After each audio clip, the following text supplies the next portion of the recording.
Thì để tiết kiệm chi phí và tránh tình trạng đông người thì cả ngày hôm nay Nguyên sẽ nấu ăn ở nhà hết. Và tụi mình sẽ bắt đầu với buổi ăn sáng.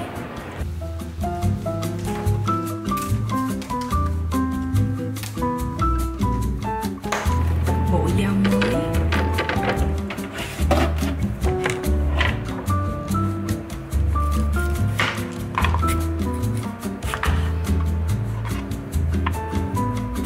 Mẹo rồi. Wow. Buổi sáng hôm nay thì Nguyên sẽ làm sweet potato toast. Nguyên sẽ đổi bánh mì thành khoai lang để cho nó healthy hơn. Nguyên cắt khoai lang thành những cái lát mỏng như thế này rồi mình sẽ đem đi nướng.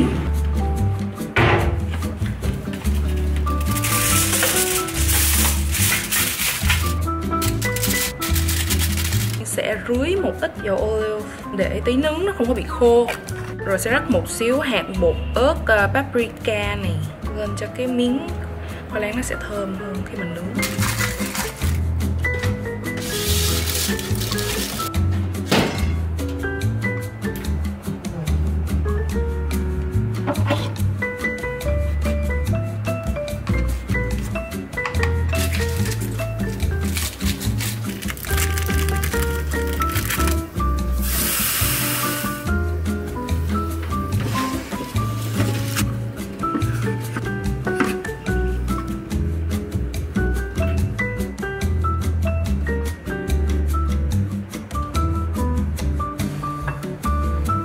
Bơ lần này khá cứng á, chưa có chín lắm nên mình sẽ đổi cách làm.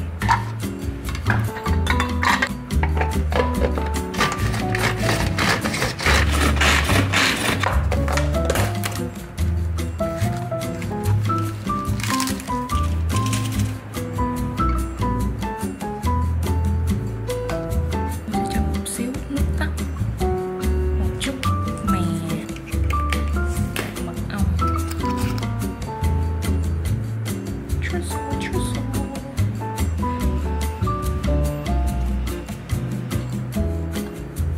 Ok, thì bữa sáng của mình có khoai lang nướng. Và ngày hôm nay thì Nguyên plan ăn sẽ có rất là nhiều trứng, cho nên buổi sáng mình sẽ skip trứng, ăn một bữa đơn giản thôi. Tại vì giờ ăn trưa nó cũng sát giờ ăn sáng á. Có bơ nữa, nhưng mà có loại bơ Nguyên mua xui một cái là nó chưa có chín á, nó hơi cứng một chút, cho nên là Nguyên đã cắt mỏng ra, thái nhuyễn ra, rắc nó ở phía trên cùng với mè. Và nước thì Nguyên có pha một loại nước gọi là trà nụ hoa. Cái nụ hoa này nó sẽ giúp cho mình gọi là nó thơm người á, tại vì cái hoa rất là thơm luôn, và nó giúp mình nhuận tràng nữa.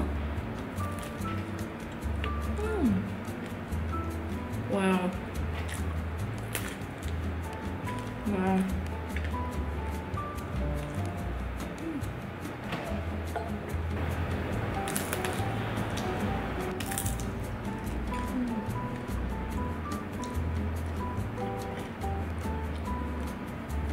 Đây là cái đằng mới được gửi tới Nguyên từ một brand tên là Áo Em. Trong buổi trưa hôm nay thì Nguyên quyết định sẽ làm một cái món gọi là burger cơm. Thì thay vì là hai cái miếng bánh mì á, Nguyên sẽ đổ cái miếng bánh mì thành cơm để bọc. Và ở phía nhân á, thì Nguyên sẽ làm cá hồi nướng. Mình sẽ mix thêm một số gia vị nữa.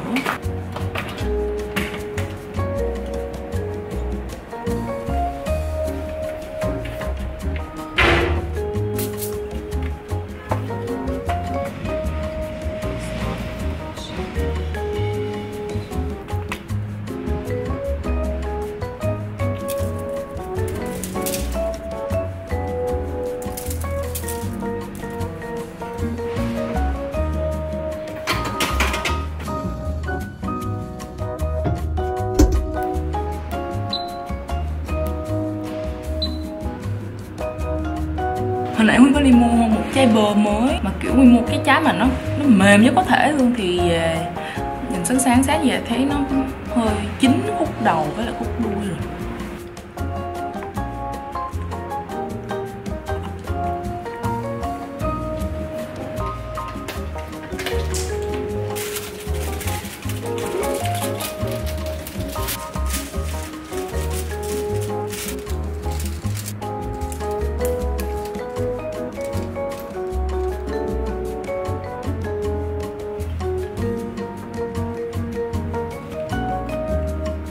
Cho cái cơm nó thơm hơn, mình sẽ mix chút một xíu dầu mè, gia vị rắc cơm này nè. Một cái vị này là vị hải sản, tại vì mình ăn chung với lại cá hồi á. Với lại Nguyên mua một hộp rong biển cháy tỏi.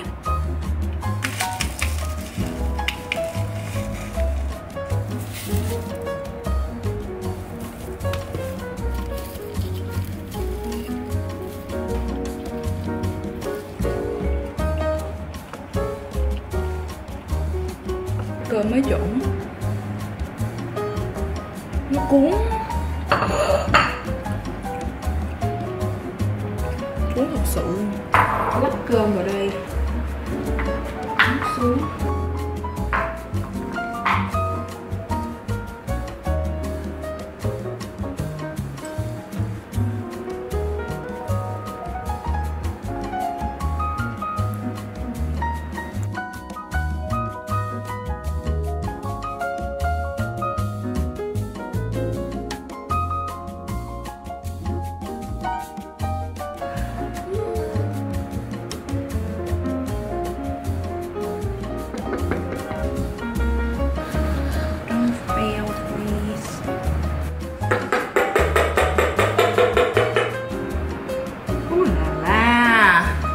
Here we have it, the rice salmon burger.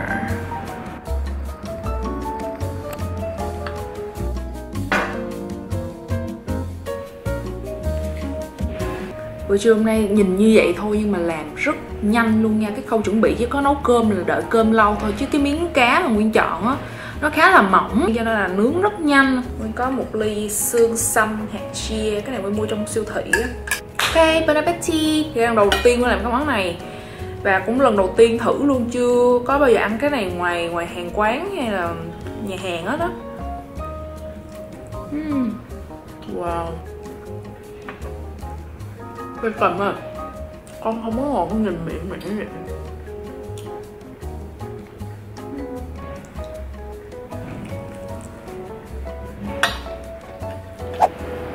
Đây là một cái outfit được các brand gửi cho Nguyên sáng ngày hôm nay trong mùa Valentine. 7 giờ là mình sẽ bắt đầu ăn tối. Bây giờ Nguyên sẽ chuẩn bị luôn cho kịp. Ôi, happy Valentine's của chú. Bacon cũng có một cái nơ ngay cổ nha. Cho buổi tối thì Nguyên tính làm bò lúc lắc ăn chung với lại cơm chiên Dương Châu. Mà cái kiểu của Nguyên thì nó sẽ không có lạp xưởng hay là không có đậu. Bò lúc lắc thì để đậm vị và thấm kỹ hơn thì nãy Nguyên đã ướp trước rồi, ướp vào buổi trưa. Nguyên ướp thì cũng đơn giản thôi, chỉ có dầu hào, nước tương, tiêu, tỏi, bột tỏi và một xíu muối hồng. Nguyên sẽ để bò ướp trong tủ lạnh một xíu nữa và mình sẽ chiên cơm trước, rồi khi nào bắt đầu chuẩn bị ăn á thì mình sẽ xào bò sau. Con buồn nhảy đẹp mà.